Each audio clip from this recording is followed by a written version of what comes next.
Muchísimas gracias, familia, por volver. Quienes han vuelto y quienes han vuelto saben que ya hemos descubierto cosas que quizá no sabíamos sobre la circulación venosa, arterial, sobre cómo funciona nuestro corazón, sobre lo importante que puede ser para nuestra salud, nuestro presente, nuestro futuro, una fibrilación auricular, una arritmia, el por qué debemos mantenernos sanos en la medida de lo posible, qué es un paciente anticoagulado coronario. Sabemos que el jueves que viene es el Día Nacional precisamente de estos pacientes. Hemos tenido aquí a responsables de la sanidad pública malagueña de primer orden, tanto de Carloaya como del clínico, como del materno-infantil, hematólogos, cardiólogos. Pues ahora toca descubrir algo que no está dentro de nosotros mismos. Hoy es martes y los martes descubrimos a través de sus vestigios monumentales, industriales, sus nombres de referencia, a través de su historia, descubrimos Málaga.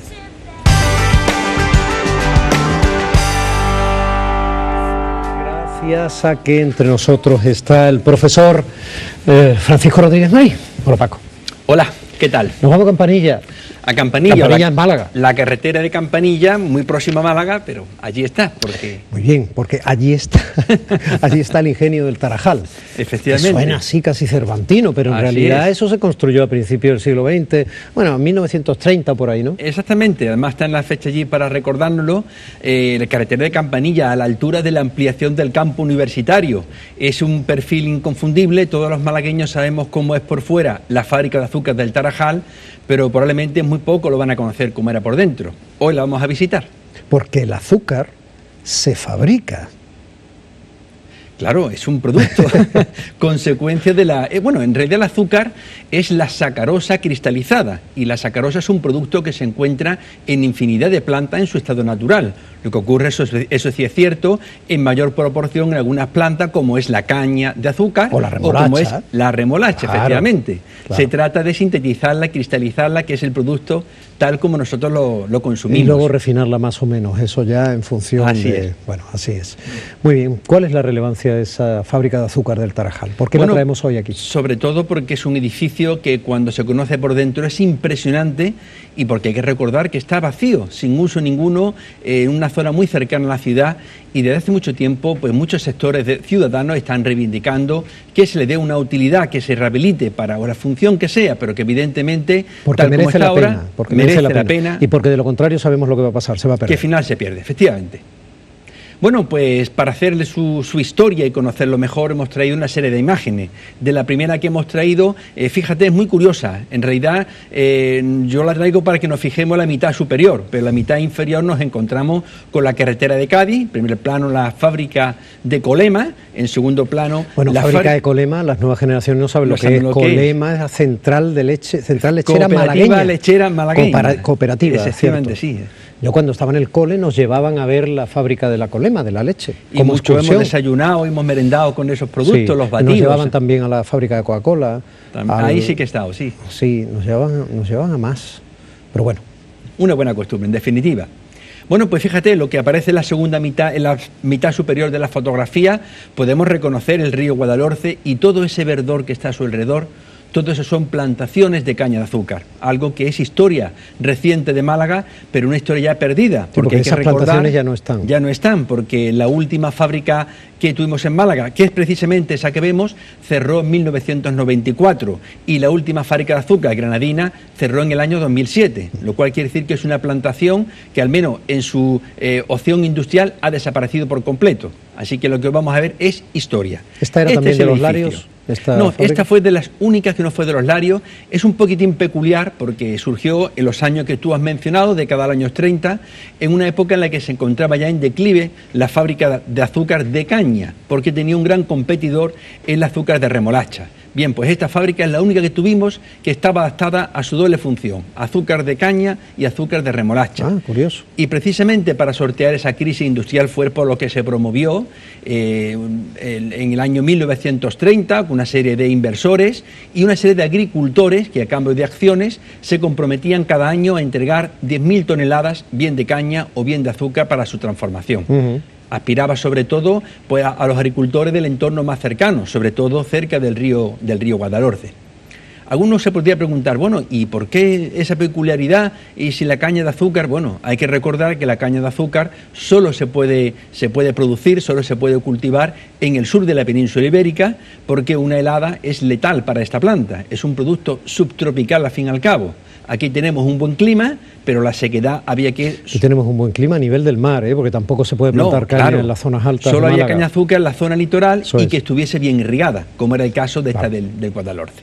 Bueno, vamos a ir conociendo cómo es este edificio en sus detalles, porque realmente lo que nosotros venimos hoy a reivindicar es que a este inmueble se le dé una utilidad. Las siguientes fotografías que hemos traído nos muestran el zaguán de acceso, la portada de acceso, que en definitiva está deteriorado. Hay que recordar que esta fábrica funcionó poco tiempo. En el año 1946 tuvo lugar su última campaña de recolección de caña y de remolacha, y por eso muchos malagueños la reconocen con ese segundo sobrenombre, que es el de la corchera. También estuvo funcionando esta fábrica dedicada a la producción de corcho. Debemos tener algún problema con la fotografía, no le engaño, profesor, porque no pasamos. Esa chimenea es alemana, ¿verdad? Sí, porque además tiene una placa en su base que nos recuerda que los ladrillos y los bloques de hormigón que se utilizaron refractarios, ahora ya vemos. Claro, pues estuvieron hechas en Frankfurt, por tanto es de procedencia alemana. Fíjate, Domi, la portada de acceso, qué clasicismo, qué solemnidad, tiene una monumentalidad dentro de la pertenencia a la arquitectura industrial. Es un uso fabril. Claro. Pero es precioso, es un edificio muy majestuoso. Tenía que ser útil, tenía que ser funcional. En su interior, en definitiva, lo que existía era maquinaria, pero tiene una nobleza que no es usual en este tipo de edificio. Es un inmueble, por tanto, que no podemos dejar perder. Si tenemos ocasión de ver la fotografía en el interior, vamos a descubrir grandes detalles, pequeños y grandes detalles, entre otros, pues, por ejemplo, la espacialidad que tiene en su interior. Fíjate, estos son los azulejos a los cuales yo me refería, son de la década de los años 30, de corte regionalista, incluso hemos traído unos detalles de los mismos para poder comprobar, ahí tenemos, son realmente curiosos. Yo en Málaga al menos no he conocido otros iguales, no es que sean excepcionales, sin embargo, es cierto que cuesta trabajo hacerse la idea que esto se pueda acabar de perder cuando todavía tenemos opción a poder recuperar este edificio para otros inmuebles. A mí me parece una preciosidad. ¿Verdad que sí?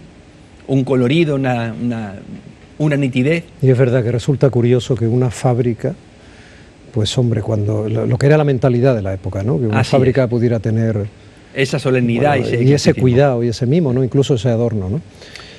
Pues fíjate, aquí hay que reconocer las cubiertas son muy modestas, son de lo que nosotros le llamamos uralita, el fibrocemento sobre una estructura metálica, pero esa diafanidad espacial, esa amplitud, ese espacio que indica sobre todo que tiene una gran adaptabilidad a cualquier uso que le podamos dar. Se han barajado, se han reivindicado que podría ser esta la sede del tantas veces solicitado y reclamado Museo de la Industria de Málaga, que podría haber sido perfectamente también la sede del Museo del Transporte, que también se ha reivindicado, que se ha mantenido, o cualquier otro uso. Pero realmente es un inmueble que dejar que se pierda sería una lástima. Tiene muy poca tabiquería, ¿no? No tiene muros de carga fundamentalmente. Muros de carga, efectivamente. Claro, y eso permite que todo ese espacio diáfano pues se puede utilizar para cualquier cosa. Está clamando a gritos para ser rellenado, ¿no? Fíjate, esa estructura era de la época en la que funcionaba como corchera, es decir, utilizaba la materia prima de los alcornoques para hacer los tapones de corcho que después se suministraban a las industrias del envasado de vino. También estuvo funcionando aquí. En los últimos años, hasta mediados del año 70, estuvo funcionando como almacén de trigo y también ya en los últimos años como lugar para mantener animales y demás. Fíjate qué solemnidad. Todo está hecho con ladrillo visto, y que además hay que decirlo que aunque tiene ese aspecto sucio y descuidado de un edificio que lleva sin mucho tiempo, pues tiene una solidez fuera de toda duda. Es decir, que esto no es un inmueble en ruinas que haya que perder, sino que tiene toda su solidez totalmente garantizada. ¿Eso a quién pertenece? Es de propiedad particular, y además hay que recordar que en el último PGOU se le dio una protección de grado 2, lo cual quiere decir que al menos legalmente no se puede demoler. Pero claro, ¿cuántos casos conocemos que por acudir tarde llegamos cuando ya no es posible hacer nada? Fíjate esta fotografía, porque esta era la caldera donde, quemando combustible, pues se calentaba el agua para llevarlo a ebullición y elaborar el vapor, que a su vez después ponía en funcionamiento las máquinas que le daban fuerza motriz a todas las máquinas de molturación de las cañas de azúcar en unos casos y de la caña en otros. Esta caldera ya no existe, ya los chatarreros han dado buena cuenta de ella. Hay que decir que ahora sí que está protegida, cerrada, garantizada que no se puede acceder, pero el acceso incontrolado pues tiene un efecto letal, no solo en esas pintadas que vemos alrededor, que quizás sea lo de menos, sino que elementos que evidentemente forman parte del mobiliario. Qué pena. Y que es patrimonio industrial. Qué también. pena, pues la caldera es fascinante. ¿Verdad que sí? Ocurre. Sí, qué pena. Bueno, las chimeneas son la última fotografía que hemos traído, que es lo que probablemente todos los malagueños recuerdan, porque tiene además una visibilidad muy notable, el depósito de agua, que además a mí me gusta defenderlo porque tiene unas connotaciones, yo diría que cuasi escultóricas. No se ha tratado únicamente de crear un espacio para guardar el agua, sino que tiene un cuidado, una estética. Es un mirador. Un mirador, claro, que lo ha hecho un artista plástico de nuestros días, ¿verdad que sí? Que merece también la pena conocerlo. Y la chimenea, que además en la otra fotografía podemos leer que tiene unas siglas y la fecha de la construcción. Las siglas AMET se corresponden con Azucarera Malagueña El Tarajal y 1931, que fue cuando se construyó.